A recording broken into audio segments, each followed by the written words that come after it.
Hello viewers, আমি মোহাম্মদ ইউসুফ আলী। তো আশা করি আপনারা সবাই ভালো আছেন। তো ফ্রি কোর্স গ্রুপের পক্ষ থেকে একটি ভিডিও দেওয়ার কথা ছিল, যেটি হলো মেগাতে কিভাবে আনলিমিটেড ডাউনলোড করবেন। তো 3.5 জিবি ডাউনলোড হওয়ার পরে কিন্তু আর ডাউনলোড হয় না। মেগাতে ট্রান্সফার কোটা এক্সট্রাক্টেড দেখায়। তো দেখুন আমার কিন্তু দেখিয়েছে। তো আমি এখন যেটি করব, এটি ক্লোজ করে দিচ্ছি। এটি কিন্তু 19 মিনিট পর আবার ডাউনলোড হবে, কিন্তু আমি অন্য প্রক্রিয়া অবলম্বন করব, যে ব্রাউজারের ক্ষেত্রেও যেন এটি কাজ করে, যে কিভাবে ডাউনলোড করবেন খুব ইজিলি আনলিমিটেড। তো প্রথমে আপনার যেটি প্রয়োজন হবে একটি ভিপিএন। ফ্রি ভিপিএন ইউজ করতে পারেন, কিন্তু ফ্রি ভিপিএন এ অনেক সময় কাজ করে না। সেক্ষেত্রে পেইড ভিপিএন অথবা আপনার কম্পিউটারের জন্য ক্র্যাক করা যায় অনেক ভিপিএন রয়েছে, যেরকম নট ভিপিএন। এই ভিপিএন গুলো আপনি লাইসেন্স ক্র্যাক করে ইউজ করবেন, জাস্ট সরাসরি ফ্রি ইউজ করবেন না। আর ব্রাউজারের ক্ষেত্রে যেটি আপনারা করবেন, যদি আমি ব্রাউজারে দেখাই, তো এখানে ক্রোম এক্সটেনশন অনেক রয়েছে। ওই ক্রোম এক্সটেনশন গুলো দিয়ে আপনি, যেরকম টাচ ভিপিএন রয়েছে, অনেক ভিপিএন রয়েছে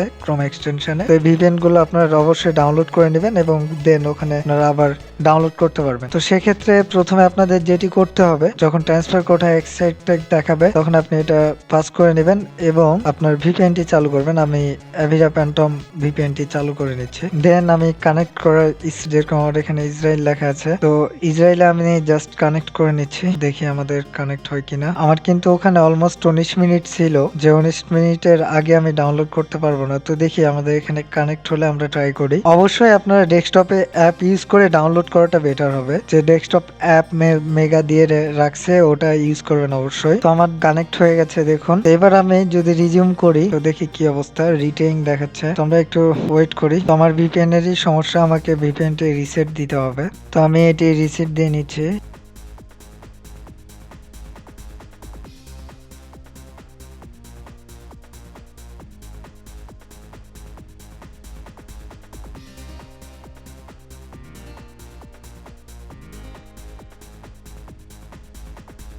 কমপ্লিট, আমাদের রিসেট কিন্তু এদিকে কমপ্লিট হয়ে গেছে। দেখুন আমাদের সুইডেন কিন্তু কানেক্টেড। তো দেখুন ডাউনলোড কিন্তু স্টার্ট হয়ে গেছে, অলমোস্ট ডাউনলোড কিন্তু আমাদের স্টার্ট হয়ে গেছে, আপনারা দেখতে পাচ্ছেন। তো এইভাবে আপনারা 3 জিবি করে যখন দেখা যাচ্ছে এই কান্ট্রিতে হচ্ছে না, আবার ডাটা কোটা দেখাচ্ছে, তখন আপনি কান্ট্রি চেঞ্জ করে নেবেন, তাহলে আপনাদের এই প্রবলেমটি আর হবে না ইনশাল্লাহ। তো আমি ভিডিওটি এখানে শেষ করব।